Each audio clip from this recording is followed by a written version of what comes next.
Hello friends, welcome to my YouTube channel New sunshine.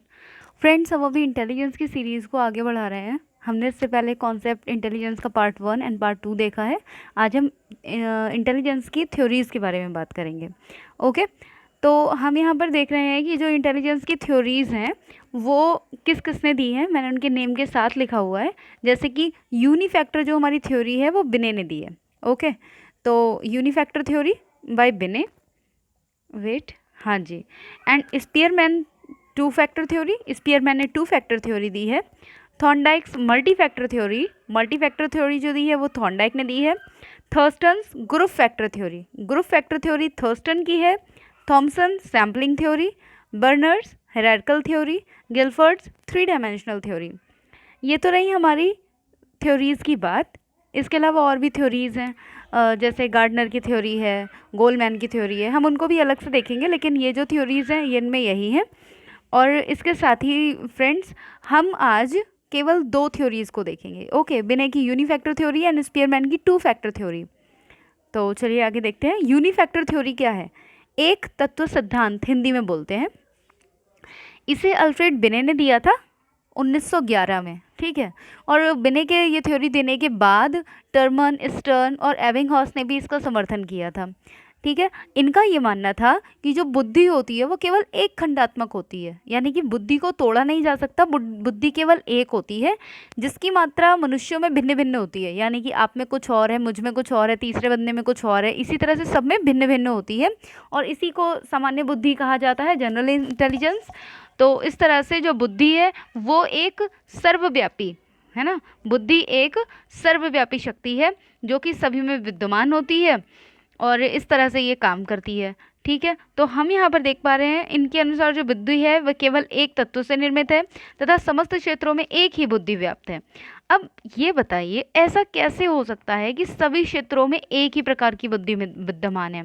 जैसे कि अगर मेरी कला में रुचि है, ठीक है, तो क्या ज़रूरी है कि मेरी विज्ञान में भी उतनी ही रुचि होगी? बिल्कुल भी नहीं।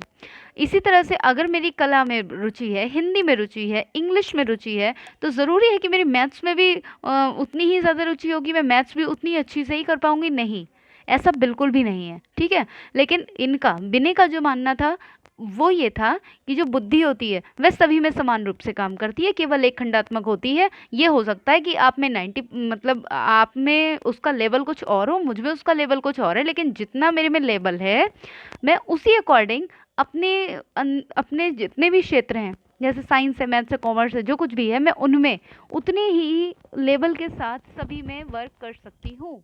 बट दैट्स इम्पॉसिबल, है ना। तो इस प्रकार जो एक तत्व सिद्धांत था, जो अखंड सिद्धांत जिसको माना गया, इसके लिए क्या कर दिया गया? अस्वीकार कर दिया गया, क्योंकि ऐसा तो हो ही नहीं सकता कि बुद्धि कुछ और है। अगर ऐसा है कि एक ही तत्व बुद्धि है तो फिर ये बुद्धि से अलग कैसे हुआ, है ना। अगर हम, तो फिर तो बुद्धि ही हो गई ना। हमने जो बुद्धि पढ़ी थी, बुद्धि क्या है, ये तो वही बुद्धि है, एक तत्व कहने का तो कोई बात ही नहीं बनती। तो इस तरह से ये स्पष्टीकरण नहीं कर पा रहा था अपने एक तत्व सिद्धांत का। तो ये जो थ्योरी दी अल्फ्रेड बिने ने 1911 में दी थी। यही इसका जो मेन, जो लर्न करने की जो चीज़ है, जो हमसे एग्जाम्स में पूछी जाती है, वह यही पूछी जाती है। तीन चीज़ें आपको याद रखनी है: 1911, अल्फ्रेड बिने एंड यूनिफैक्टर थ्योरी। बस, या तो ऐसे आ जाएगा अल्फ्रेड बिने ने यूनिफैक्टर थ्योरी कब दी थी, तो 1911 में दी थी। अगर आता है अल्फ्रेड बिने ने 1911 में कौन सी थ्योरी दी थी इंटेलिजेंस की, तो आपको बताना पड़ेगा यूनिफैक्टर थ्योरी, है ना। तो इस तरह से आ जाता है। या फिर ये आएगा कि यूनिफैक्टर थ्योरी किसने दी थी, तो अल्फ्रेड बिने ने दी थी। इसी तरह से घुमा फिरा के ये क्वेश्चंस पूछ लेता है, यही आपको याद करने की बात है। और बाकी का कॉन्सेप्ट आपका शायद यहाँ से क्लियर हो गया होगा।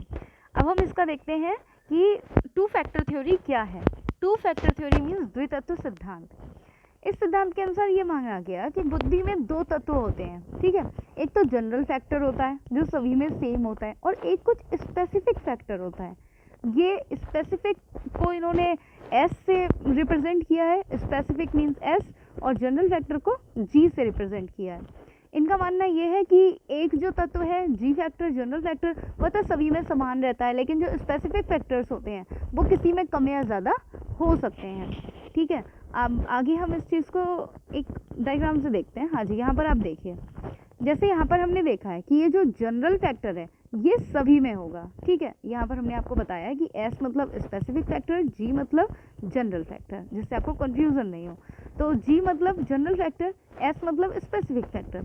तो स्पेसिफिक फैक्टर, जनरल फैक्टर तो मतलब अगर सभी में अगर कोई क्वालिटी है तो मुझ में भी है, तो वो चीज़ जनरल हो गई, ठीक है, कि सभी में है ये चीज़। अब स्पेसिफिक क्वालिटीज़ की बात करें, यहाँ पर मैंने केवल 4 लिखी हैं, बहुत सारी स्पेसिफिक फैक्टर्स हमारे हो सकते हैं। जैसे कॉम्प्रिहेंशन हो गया, ठीक है, मुझ में कॉम्प्रिहेंशन की जो एबिलिटी है वो अच्छी है, आप में थोड़ी सी कम हो सकती है और तीसरे में बहुत अच्छी हो सकती है। इसी तरह से वोकैबुलरी है, मेरी वोकैबुलरी थोड़ी सी कम हो सकती है, आपकी ज़्यादा अच्छी हो सकती है और तीसरे की और ज़्यादा अच्छी हो सकती है। मैथ्स है, ड्राइंग है, सब में सभी का जो स्पेसिफिक फैक्टर है वो सबका अलग अलग रोल प्ले करता है, लेकिन जो जनरल फैक्टर है वो सेम रहता है। ये थ्योरी इस बात के लिए बताती है, ठीक है। तो फ्रेंड्स, आज हमने जो पढ़ा है, आज हमने ये देखा है कि कितने सिद्धांत होते हैं बुद्धि के। तो हमने यहाँ पर 7 सिद्धांत देखे हैं, 7 थ्योरीज देखी हैं। कौन कौन सी देखी हैं? एक तो हमने देखी है बिने की यूनिफैक्टर, स्पीयरमैन की 2 factor, Thorndike multi factor, Thurstone group factor, Thomson sampling, Vernon hierarchical and Guilford 3 dimensional theory. हमने यहाँ पर आज 7 थ्योरीज को समझा है कि ये हैं क्या। ये इनके साथ मैंने ये जो नेम लिखे हुए ना, ये सिर्फ इसलिए लिखे हुए हैं ताकि हमको याद रह सके, क्योंकि कई बार ये आ जाता है कि ग्रुप फैक्टर थ्योरी किसने दी है। अब हमें पता ही नहीं है ग्रुप फैक्टर, ये तो हमें पता है ग्रुप फैक्टर थ्योरी होती क्या है, लेकिन दी किसने है हमें पता ही नहीं है। तो इसलिए मैंने यहाँ पर आपको अच्छे से लर्न हो जाए इसलिए यहाँ पर बाय नेम लिखी हुई है, ठीक है। तो फ्रेंड्स, आज हमने इनके देखे हैं कि कौन कितने सिद्धांत हैं, और आज हमने 2 को डिस्कस किया है, यूनिफैक्टर थ्योरी बाय बिने and to factor theory by Spearman. हाँ, ये बात तो बताना भूल ही गई थी, जो 2 फैक्टर थ्योरी है ये स्पीयरमैन ने दिया है, ठीक है। तो इस तरह से आज हमने ये 2 थ्योरीज एंड थ्योरीज ओवरऑल कितनी है हमने वो देखा है।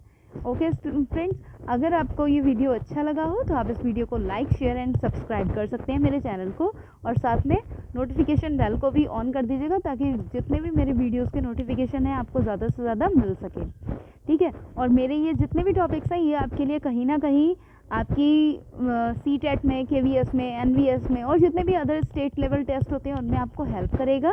इसके साथ ही साथ जितने भी प्राइमरी लेवल टेस्ट हैं, मतलब टीचिंग के जितने भी आपको एग्ज़ाम्स हैं उनमें हेल्प करेगा।